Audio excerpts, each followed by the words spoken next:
May 10th, 1940. Europe is collapsing faster than anyone planned for. The Netherlands are gone. Belgium is breaking. France is bleeding out in real time. German armor is moving west with a speed that feels unnatural, like the rules of war have changed overnight. Inside Britain, panic isn't loud yet, but it's everywhere. In cabinet rooms, in newspapers, in the silence between conversations that stop too suddenly. That morning, the Prime Minister resigns, and Winston Churchill walks into Downing Street. He is 65 years old. He is overweight. He drinks too much. He smokes constantly. He has failed publicly before, so badly that many people believe giving him power now is reckless. But Britain isn't choosing him because he's safe. Britain is choosing him because he sounds like someone who expects the worst and refuses to accept it. 3 days later, Churchill stands before Parliament. The room is tense. People expect reassurance. They expect optimism. They expect a plan that makes this all feel manageable. Instead, he gives them something colder. No comfort, no illusion, just commitment.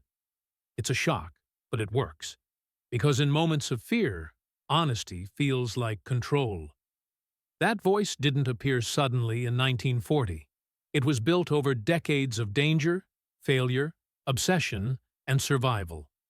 Churchill's story begins in privilege, but not warmth. Born in 1874 at Blenheim Palace, he grows up surrounded by grandeur, but emotionally alone. His parents are social stars, distant and uninterested. He spends much of his childhood writing letters to people who rarely answer. At school, he struggles. He isn't the clever prodigy his name suggests. He is punished often. He ranks near the bottom of his class. Teachers see him as slow, distracted, undisciplined. What they don't see is a mind quietly forming a dangerous idea. Being overlooked is unacceptable. Churchill doesn't fear danger early in life. He fears insignificance. So when adulthood approaches, he chooses the one profession that guarantees attention: war. Not quietly, not safely. He volunteers for the most volatile assignments available across the empire: Cuba, India, Sudan. Wherever violence exists, Churchill wants proximity. But here's the key detail most people miss. He isn't just chasing medals. He's chasing narrative. He writes constantly, dispatches, books, articles, turning combat into drama while the smoke is still rising. He understands something that will later save Britain. People follow stories before they follow facts. Then comes South Africa. 1899. The Boer War. Churchill is attached to an armored train when it's ambushed.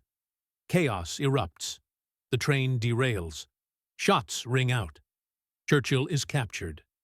For a moment, the story stalls. He is locked behind wire. A prisoner of war. Reduced to waiting. He refuses it. One night, he climbs a wall and disappears into darkness with almost nothing. No proper supplies, no clear route, no guarantee of help. For days, he moves through enemy territory, starving, hiding, sleeping in shadows. If he's caught, he will likely be executed. He isn't. He escapes. Britain falls in love with the story. Newspapers turn him into a symbol of audacity. And Churchill absorbs the lesson completely.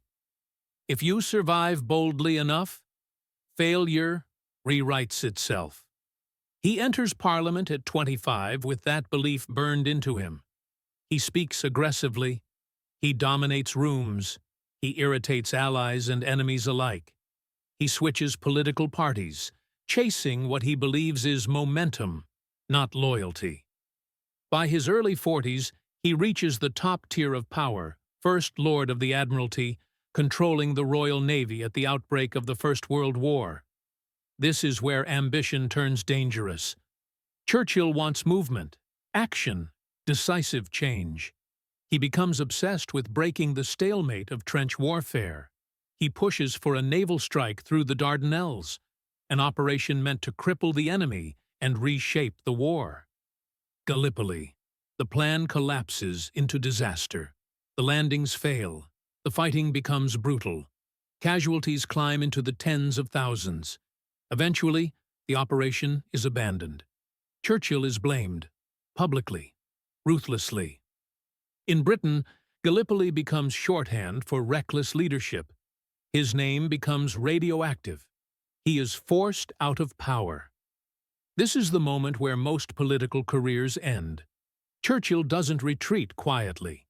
Instead, he goes to the trenches. He joins the fighting in France, not as a commander at a distance, but close enough to the front to hear shells, feel mud, and watch men die. He is rebuilding something that cannot be argued into existence: credibility. After the war, he returns to politics, battered but alive. The next 2 decades are unstable. He rises, he falls, he speaks brilliantly, he makes disastrous judgments. He writes books to fund a lifestyle he can't afford. He paints obsessively to manage his stress. In 1931, fate nearly ends him in the most mundane way possible. Crossing a street in New York, he looks the wrong direction. A car hits him. He is thrown to the pavement, badly injured. Doctors aren't sure he'll survive. Again, he does. By the 1930s, Europe is changing. Germany is rearming. Adolf Hitler is consolidating power. Many leaders want peace so badly they convince themselves that warning signs are exaggerations. Churchill does not. He begins speaking obsessively about the danger Germany poses. He warns that delay is fatal, that rearmament is happening, that Britain is unprepared. Nobody wants to hear it. He is pushed aside, mocked, labeled dramatic, a relic of an older war. These years become his political wilderness, out of power, out of favor, watching history repeat itself while being ignored. And then war arrives anyway. By 1939, Britain is at war again, this time less prepared than it should be. By May 1940, collapse feels imminent. France is falling. British forces are trapped at Dunkirk. Churchill takes office in the middle of the disaster. The evacuation saves over 300,000 soldiers. But Churchill knows the truth. Evacuation is not victory. Survival is temporary. So he controls the story. He refuses language of defeat. He speaks of endurance, of resistance, of fighting on beaches, landing grounds, fields, and streets. He transforms fear into stubbornness. Then the bombing begins. Night after night, German aircraft strike British cities. London burns. Civilians die. Entire neighborhoods vanish. Churchill walks among the ruins. He doesn't hide. He doesn't soften. He makes presence itself a weapon. His calm becomes contagious. Behind the scenes, Britain is stretched to the edge. Resources are thin. Allies are scarce. Churchill begins a relentless campaign to pull the United States into the war. Not with begging, but with framing the conflict as a fight for civilization itself. When America finally enters after Pearl Harbor, the balance shifts. The war becomes global, massive, grinding. Churchill works with allies he distrusts. He negotiates with Stalin. He argues strategy with generals. He pushes for invasions.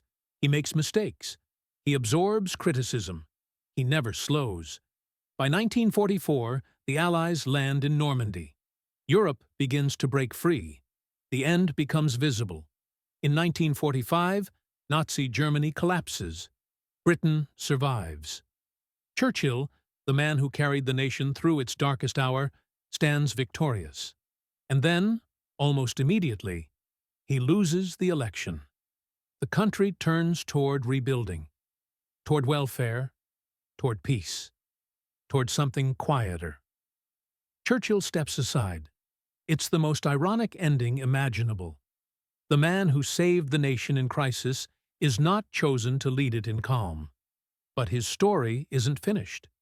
He warns again, this time about a divided world, an iron curtain slicing Europe in two. Once more, he sees the next conflict forming early. Eventually, age catches him. He steps away from power. He becomes history while still alive.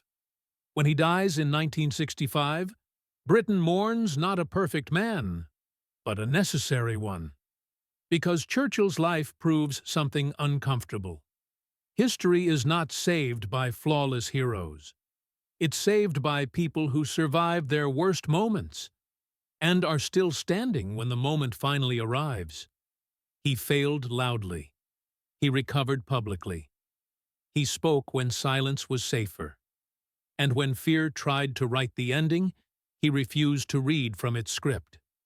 That is why Winston Churchill's life doesn't feel like a biography. It feels like a thriller that never let its main character rest.